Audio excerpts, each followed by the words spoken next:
Hello everyone and welcome to Edutap. आप सभी लोगों का स्वागत है in our MCQ revision series और आज हम पार्ट 3 स्टार्ट करने जा रहे हैं ऑफ दिस सीरीज, जहां पर हम अकाउंटिंग एंड फाइनेंशियल मैनेजमेंट के कंपोनेंट से जुड़े हुए सभी चैप्टर्स को एक एक करके रिवाइज कर रहे हैं और एमसीक्यूज जो है उनसे जुड़े हुए उनको सॉल्व कर रहे हैं। आज जो 10 एमसीक्यूज हम सॉल्व करने जा रहे हैं, दीज आर और related to the chapter number 2, that is the basic accountancy procedures. और यहां पर जो कंसेप्चुअल क्लैरिटी हम लोगों को मिल जाएगी वो हमें आगे आने वाले चैप्टर्स में भी काफी मदद करने वाली है। तो चलिए स्टार्ट करते हैं।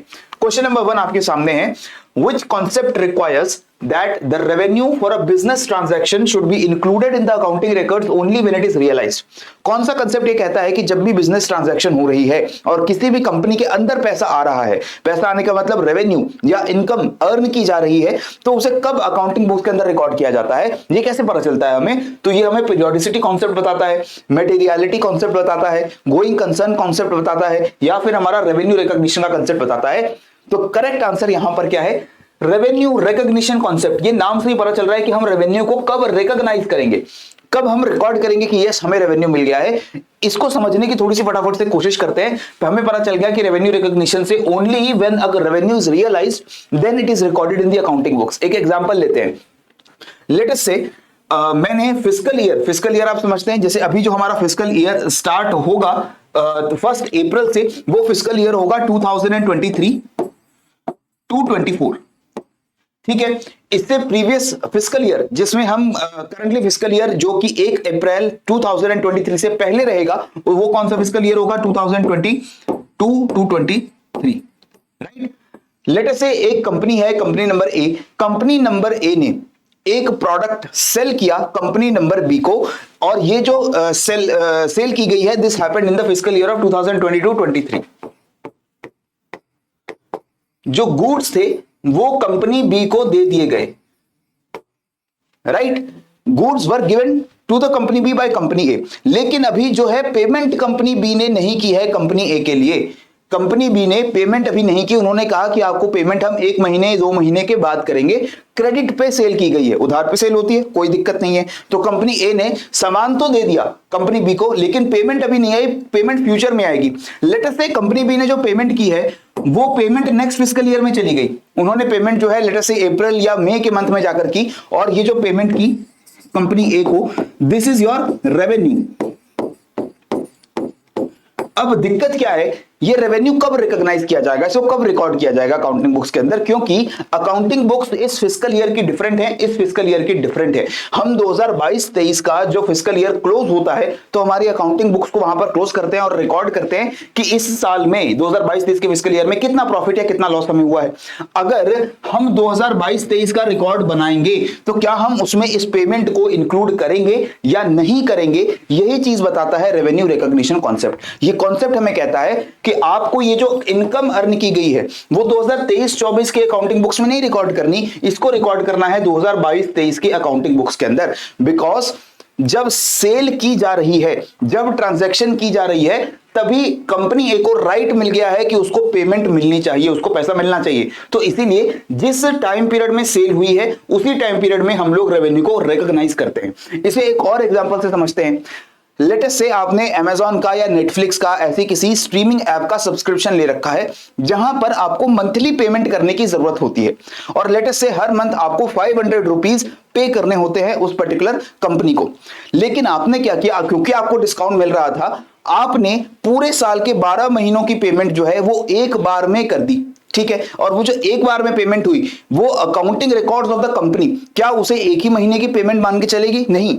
जो आपने 6000 रुपीज उनको दे दिए हैं, उस 6000 रुपीज को वो हर महीने अपने अकाउंटिंग बुक्स के अंदर रिकॉर्ड करेंगे कि ये जनवरी का पेमेंट है, ये फरवरी का पेमेंट है, ये मार्च का पेमेंट है। और वो ऐसा क्यों करेंगे? बिकॉज रेवेन्यू उसी टाइम पीरियड में हम लोग रिकॉग्नाइज करते हैं जिस टाइम पीरियड में सर्विस या गुड्स कस्टमर को दिए गए हैं। तो ये होता है रेवेन्यू रिकॉग्निशन कॉन्सेप्ट। क्लियर हो चुका है? जिस फिस्कल ईयर में सेल हुई है, चाहे गुड्स दिए गए, चाहे सर्विस दी गई है, इनकम चाहे कब आए, पैसा एक्चुअल में चाहे जब आए, हम उसी टाइम में उसको रिकॉर्ड करते हैं। ये चीज हमारा रेवेन्यू रिकॉग्निशन का कॉन्सेप्ट है। इस नेक्स्ट क्वेश्चन से शायद और क्लियर होगा।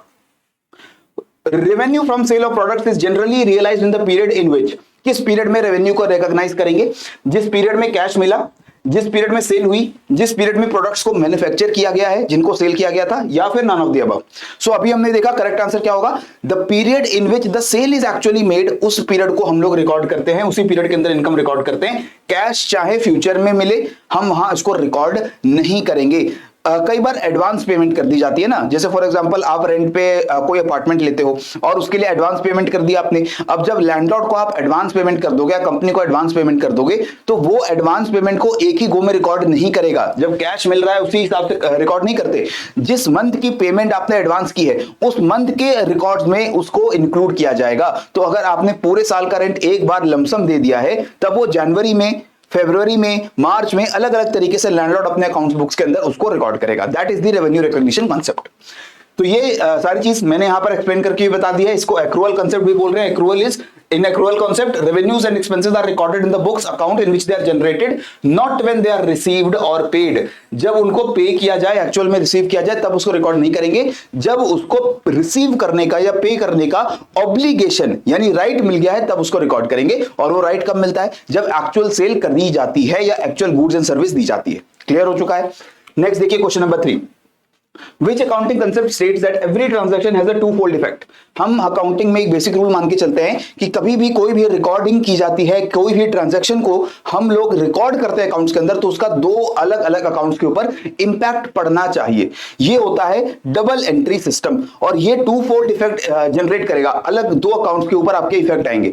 ये कौन सा कॉन्सेप्ट कह रहा है? Matching concept, revenue recognition concept, dual aspect concept या पीरियोडिसिटी कॉन्सेप्ट। सो डुअल एस्पेक्ट, नाम में ही आ रहा है dual, so that means dual aspect, दो पहलू होते हैं, सिक्के के दो साइड होते हैं। तो हर अकाउंटिंग एंट्री के दो इंपैक्ट दो अकाउंट्स के ऊपर पड़ते हैं। That is your dual aspect concept of accounting.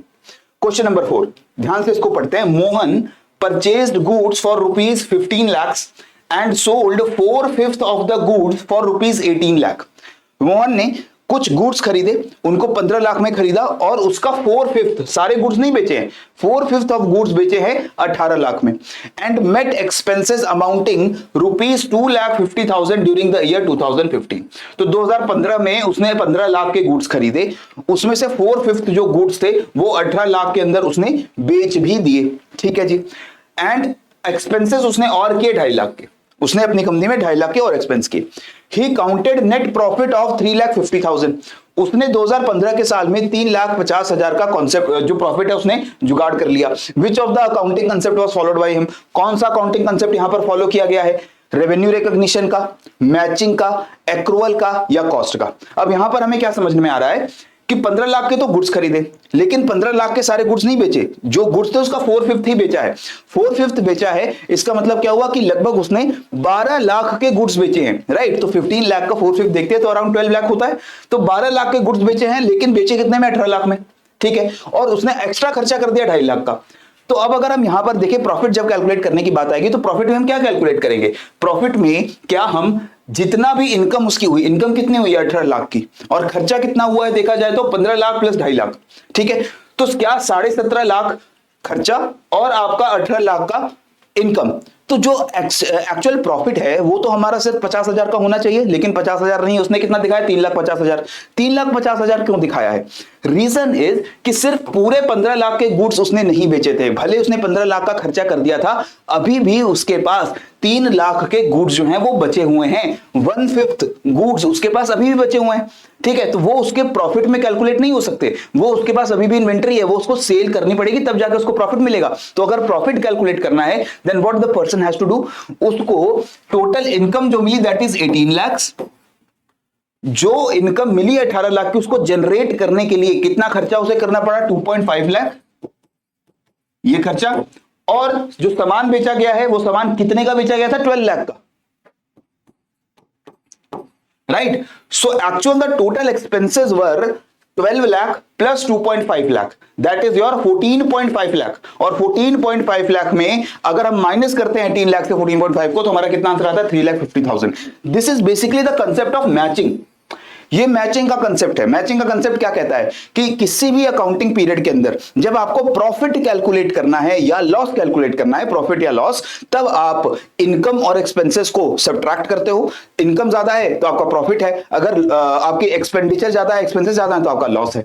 लेकिन ये ध्यान रखना कि जब भी इनकम और आपके एक्सपेंडिचर को सब्ट्रैक्ट करने की बारी आएगी, सिर्फ वही एक्सपेंडिचर आप लोग इसके अंदर इंक्लूड करेंगे जिसको इनकम जनरेट करने के लिए यूज किया गया है। यहां पर 15 लाख में से 3 लाख का जो सामान है उसको यूज नहीं किया गया है। अगर यहां पर टोटल 15 लाख का सामान बेच के 18 लाख का प्रॉफिट हमने कमाया होता, then we would have included this as not 12 lakh but 15 lakh. लेकिन हमारे पास अभी भी 3 लाख के गुड्स बचे हुए हैं, तो वो 3 लाख के गुड्स कहां जाएंगे? वो प्रॉफिट कैलकुलेट करने में नहीं जाएंगे, वो हमारी बैलेंस शीट में जाएंगे कि हमारे पास इन्वेंट्री बची हुई है। इन्वेंट्री का मतलब ऐसा सामान बचा हुआ है जिसको 2016 में सेल करेंगे, 2015 में तो सेल नहीं हुआ है, तो 2016 में सेल करेंगे। So this is inventory which is not part of the profit. इसको अलग से कैलकुलेट करने के प्रोविजन होता है अकाउंटिंग स्टैंडर्ड्स के अंदर। तो ये मैचिंग कंसेप्ट आपको जो है क्लियर हो गया। करेक्ट आंसर यहां पर बनेगा option number B, right. So all the expenses incurred in an accounting period should be matched with revenues during that period. उस पीरियड में जितना खर्चा हुआ, उस पीरियड में जितनी इनकम आई, उसको हम लोग जो है रिकॉर्ड करते हैं। लेकिन यही ध्यान रखेंगे कि only those expenses are recognised which are incurred to earn the revenues। Revenue लेने के लिए जितना खर्चा किया है उसी खर्चे को हम उसके अंदर इंक्लूड करेंगे, हम एक्स्ट्रा खर्चा वहां पर इंक्लूडेड नहीं करेंगे। क्लियर हो गया? उसको हम कहां डालेंगे? इन्वेंट्री में। वो हमारे फ्यूचर के लिए यूज होने वाला खर्चा बन जाएगा। तो नेक्स्ट ईयर लेट अस से मोहन जो है वो 2016 में बाकी 3 लाख के गुड्स जब सेल करेगा, तब वो 2016 की अकाउंटिंग बुक्स में वो खर्चा रिकॉर्ड करेगा प्रॉफिट निकालने के लिए, दैट इज 3 लाख। क्लियर हुआ है? आगे बढ़ते हैं question number 5। Which accounting concept requires that accounting transaction should be recorded free from the bias of accountants and others? Materiality, objectivity, dual aspect या रेवेन्यू रिकॉग्निशन। एक अकाउंटिंग कंसेप्ट कह रहा है कि जब भी अकाउंटेंट्स रिकॉर्डिंग करेंगे ट्रांजैक्शंस की, तो उनको बिल्कुल पार्शियल नहीं होना है, उनको न्यूट्रल रहना है, उनको ऑब्जेक्टिव रहना है। करेक्ट आंसर आएगा ऑब्जेक्टिविटी का कॉन्सेप्ट। कोई बायस आपके अंदर नहीं होनी चाहिए। कोई अकाउंटेंट्स की तरफ से कोशिश नहीं होनी चाहिए कि हम प्रॉफिट को बढ़ाकर दिखा दे या हम लॉस को कम करके दिखा दे। ठीक है, अगर ऐसा करने की कोशिश करेंगे तो वो अनएथिकल होगा, और वो फाइनेंशियल स्टेटमेंट्स में अगर आप डालते हो तो वो इलीगल भी होगा, क्योंकि गवर्नमेंट भी इसके लिए आपको पनिश कर सकती है। तो ये ध्यान रखेंगे। ऑब्जेक्टिविटी में हम क्या कहते हैं? We try to be free from bias. इसीलिए हर ट्रांजैक्शन में हमें डॉक्यूमेंट्स लगाने पड़ते हैं। कोई सेल हुई है तो उसका बिल या इनवॉइस लगाना पड़ेगा, कोई चीज हमने खरीदी है या कोई चीज बेची है तो उसका रिकॉर्ड हमें वहां पर देना पड़ेगा। That is why we want to be very very objective in accounting. Next question number 6। Ram started business by investing in a sum of 50 lakh. ठीक है, 50 लाख उसने पैसा जो है वो एक बिजनेस स्टार्ट करने में लगा दिया है। The amount of money brought in by Ram will result in an increase in the asset that is cash of the business by 50 lakh. Obviously अब कंपनी के पास 50 लाख का कैश आ गया है, कंपनी के लिए वो एसेट बन जाएगा एक तरीके से। ठीक है, at the same time the owner's equity और capital will also increase by an equal amount. इसी टाइम पर अगर हम देखें टेक्निकली क्या हो रहा है कि राम तो कहेगा ना कि मेरी जो कैपिटल है वो 50 लाख मैंने इक्विटी के तौर पे इस कंपनी को दे दी है, तो मेरा इस कंपनी में 50 लाख के बराबर की हिस्सेदारी है। It may be seen that the two items that got affected by this transaction are cash and capital account. This is in line with the convention that each transaction has impact on two accounts. तो transaction क्या हुई है? Transaction हुई है राम 50 लाख रुपए दे रहे हैं company को। ठीक है, लेकिन इस ट्रांजैक्शन से दो अलग अलग अकाउंट से फर्क पड़ा है। कौन से अकाउंट? कंपनी का जो कैश अकाउंट है उसमें 50 लाख रुपए बढ़ चुके हैं, कंपनी के पास एक्स्ट्रा 50 लाख रुपए एसेट है, कैश है, जिसको वो अपने खर्चों के लिए यूज करेंगे। इसी तरीके से जो कैपिटल अकाउंट होता है, कैपिटल अकाउंट कंपनी कितना ओ करती है अपने इन्वेस्टर को, अपने ओनर को, दैट इज अगेन 50 लाख। तो कंपनी की एक तरीके से देखा जाए तो लायबिलिटी बन चुकी है towards its owner, that it has to pay 50 lakh to the owner in future. कभी जो है ओनर वो अगर चाहे तो 50 लाख रुपए कंपनी से वापस निकाल सकता है, मांग सकता है। ठीक है, तो ये दो अलग अलग अकाउंट्स पे फर्क पड़ेगा। तो ये कौन सा कॉन्सेप्ट है? Dual aspect, consistency, money measurement या मैचिंग? यहां पर हम डुअल एस्पेक्ट कंसेप्ट की बात कर रहे हैं कि एक ट्रांजैक्शन से कैपिटल अकाउंट और कैश अकाउंट, दो अलग अलग अकाउंट्स के ऊपर फर्क पड़ा है। कैश अकाउंट भी बढ़ गया 50 लाख रुपए से और कैपिटल अकाउंट भी बढ़ गया 50 लाख रुपए से। ठीक है जी, next Question number 7. In accounting, financial statements of an enterprise are prepared after a fixed period of time to know whether it has earned profits or losses during that period. This period is known as what? हम हमेशा accounts के अंदर period wise calculation करते हैं। Usually हम क्या नाम use करते हैं उस पीरियड के लिए? That is your accounting period. Option number C is the right answer. ठीक है, अकाउंटिंग पीरियड क्या होता है? एक ऐसा पीरियड जिसके अंदर हुए खर्चे और इनकम को हम लोग रिकॉर्ड करके प्रॉफिट एंड लॉस कैलकुलेट करने की कोशिश करते हैं। यूजुअली अकाउंटिंग पीरियड अगर हम डिफरेंट कंपनीज का देखें तो एक फिस्कल ईयर हम मानकर चलते हैं जो 1 अप्रैल से 31 मार्च तक चलता है, लेकिन बहुत सारी कंपनीज हैं, इवन जो स्मॉल स्केल कंपनीज हैं, वो मंथली बेसिस पे भी चाहें तो अपना प्रॉफिट लॉस कैलकुलेट कर सकती हैं। तो जो भी वो टाइम पीरियड होगा जिसके अंदर अकाउंटिंग बुक्स में हम बिगिनिंग से लेकर एंड तक जो खर्चा और इनकम हुई है उसको रिकॉर्ड करेंगे प्रॉफिट लॉस के लिए, उस टाइम पीरियड को हम कहते हैं अकाउंटिंग पीरियड। बाकी जो है नाम उसे कंफ्यूज मत होइएगा, रिकॉर्डिंग पीरियड नहीं, रिपोर्टिंग पीरियड नहीं, असेसमेंट पीरियड है। ये यूजुअली आप सुनते हैं in terms of tax terminologies. जब हम टैक्सेशन की बात करते हैं तो जो असेसमेंट पीरियड होता है वहां पर वो हमें देखने को मिलता है, but again it is not related to accounting, right. तो करेक्ट आंसर बनेगा option number C. Next question number 8, information provided by financial statements are used by different groups of people such as investors, lenders, suppliers and others in taking financial decisions। जो भी information हमें financial statement से मिलती है किसी भी company के बारे में, उससे काफी सारे लोग जो है अपने फाइनेंशियल डिसीजन लेते हैं। तो financial statements are the only or basic means of communicating financial information to all the parties. It becomes all the more important therefore that the financial statement makes a full, fair and adequate disclosure of all information which is relevant for taking such decisions। तो let us say कोई company है, हम बात कर लेते हैं TCS, बहुत ही बड़ी कंपनी है टाटा ग्रुप की और बहुत सारे लोगों का पैसा टीसीएस के अंदर लगता है। अब टीसीएस जो ईयर एंड पे या क्वार्टरली बेसिस पे अपनी परफॉर्मेंस की जो फाइनेंशियल स्टेटमेंट्स देती है, वहां से हमें पता चलता है कि क्या रेवेन्यू है टीसीएस का, कितना एक्सपेंस हो रहा है टीसीएस में, क्या टीसीएस के एसेट्स हैं, क्या टीसीएस की लायबिलिटीज हैं, और इसको यूज करके जो अलग अलग लोग हैं, चाहे वो इन्वेस्टर्स हैं टीसीएस के अंदर या जो टीसीएस को लोन देने वाले लोग हैं, बैंक्स हैं, वो डिसीजन लेते हैं कि टीसीएस अच्छा या बुरा परफॉर्म कर रही है। तो इसीलिए टीसीएस जब भी फाइनेंशियल स्टेटमेंट्स निकालेगी, इसको ध्यान क्या रखना है कि जितनी इंफॉर्मेशन देनी चाहिए लोगों को उतनी पूरी इंफॉर्मेशन दी जाए ताकि वो लोग बेटर डिसीजन ले सके। और इस कंसेप्ट को बोलते हैं the concept of full disclosure. पूरा डिस्क्लोजर करना है, कोई चीज छुपाने की हमें कोशिश नहीं करनी है। All the information which is required by the investors, lenders, regulatory bodies, वो सारी इंफॉर्मेशन फाइनेंशियल स्टेटमेंट्स के अंदर होनी चाहिए। ये कंसेप्ट भी हमारा अकाउंटेंसी का बहुत इंपॉर्टेंट कंसेप्ट है, that every all the relevant facts and material facts related to the performance of the company they should be included in the financial statements. Next देखिए question number 9। Now this is again a very interesting question. A paper stapler costing ₹30 was purchased by a company for office use. Office में use करने के लिए हमने एक stapler खरीदा है, 30 रुपए का स्टेपलर हमने खरीद लिया है। Now the stapler has a use life of 3 years and it's cost should ideally B allocated over 3 yearly accounting periods. अब ये जो स्टेपलर है इसकी लाइफ 3 साल की है। 3 साल जो शॉप ओनर है वो कर रहा है कि 3 साल ये स्टेपलर पूरा अच्छा चलेगा। तो ये जो 30 रुपीज हमने दिए हैं इस स्टेपलर के लिए, वो सिर्फ उस अकाउंटिंग पीरियड में हम रिकॉर्ड नहीं करेंगे जिस अकाउंटिंग पीरियड में स्टेपलर हमने खरीदा है, क्योंकि स्टेपलर को हम 3 साल तक यूज करने वाले हैं। तो उसका जो कॉस्ट है वो 3 साल में डिस्ट्रीब्यूट रहना चाहिए। ठीक है, तो यानी 10 साल 10 साल 10 साल 3 साल में उसका इस तरीके से हम लोग कॉस्ट डिस्ट्रीब्यूट कर सकते हैं। आइडियली ऐसा करना चाहिए, लेकिन however the effort involved in allocating its cost over 3 years is not worth the benefit since that item and its cost is very small as compared to the overall operations of the office। अब office के अंदर कई सारी transactions हो रही हैं और वो ट्रांजैक्शन जो है लाखों में जा रही हैं, करोड़ों में जा रही हैं। अब उसमें 30 रुपए का स्टेपलर को आप 3 सालों के लिए 10-10 रुपए करके बांटेंगे। ऐसे बहुत सारे आइटम्स हो सकते हैं, ऐसे पेंसिल हो सकता है, शॉर्पनर्स हो सकते हैं, रबड़ हो सकता है, ऐसे बहुत सारे छोटे आइटम्स होंगे। तो क्या उन सभी आइटम्स को हम उनकी लाइफ के पूरा जो यूज पीरियड है उसमें डिस्ट्रीब्यूट करेंगे? तो हम ऐसा तब नहीं करते जब वो आइटम की कॉस्ट बहुत स्मॉल है, 30 रुपए का स्टेपलर है और हम पूरी कंपनी में ऑपरेशंस को देखें तो वो लाखों करोड़ों में जा रहे हैं। तो यहां पर मटेरियलिटी बहुत कम है स्टेपलर की, कोई बहुत ज्यादा स्टेपलर इंपॉर्टेंट या बहुत ज्यादा कॉस्टली इक्विपमेंट नहीं है। लेट अस से अगर हमने कोई कंप्यूटर खरीदा होता 50,000 का, हमने कोई प्रिंटर या स्कैनर या फोटोकॉपी मशीन खरीदी होती है 50,000 1 लाख की, तब हम उसको जरूर रिकॉर्ड करते उसके पूरे यूज टाइम में एक एक करके। लेकिन अभी हमारा स्टेपलर जो है उसको हम ऐसे रिकॉर्ड नहीं करेंगे, एक ही साल में हम डाल देंगे कि देखो 30 रुपए का खर्चा हो गया स्टेपलर के ऊपर, दैट्स इट, राइट। तो ये कौन सा कॉन्सेप्ट है? अकाउंटिंग पीरियड, ऑब्जेक्टिविटी, मैचिंग या मटेरियलिटी। अकाउंटिंग पीरियड का कॉन्सेप्ट नहीं है, वो तो टाइम से जुड़ा हुआ होता है कि कितने टाइम के बाद हम अपना प्रॉफिट लॉस कैलकुलेट करते हैं। ऑब्जेक्टिविटी में हम बिल्कुल फ्री फ्रॉम बायस रहते हैं।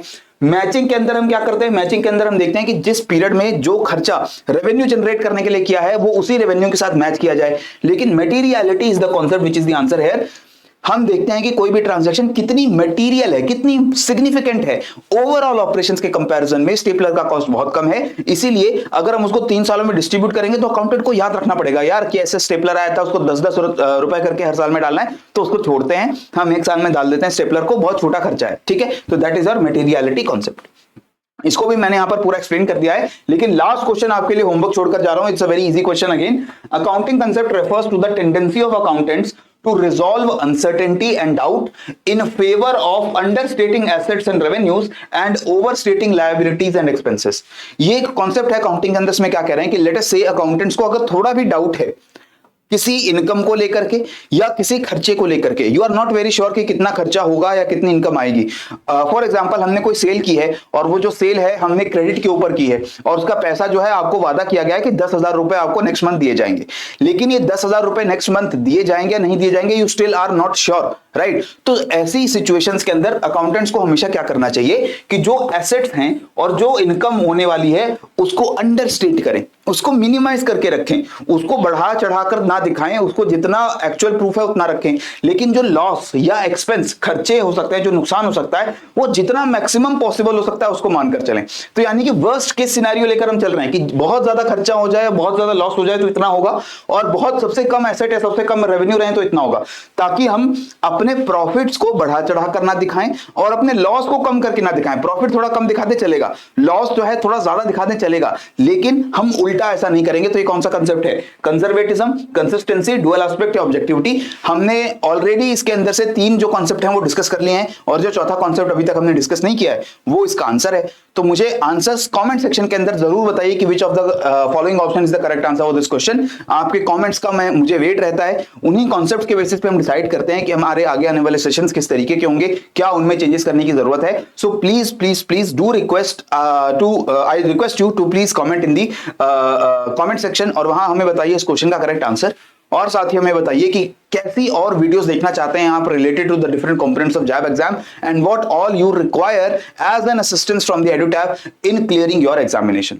सो that is all from my side. लगातार पढ़ते रहिए, बढ़ते रहिए। जय हिंद एंड जय भारत।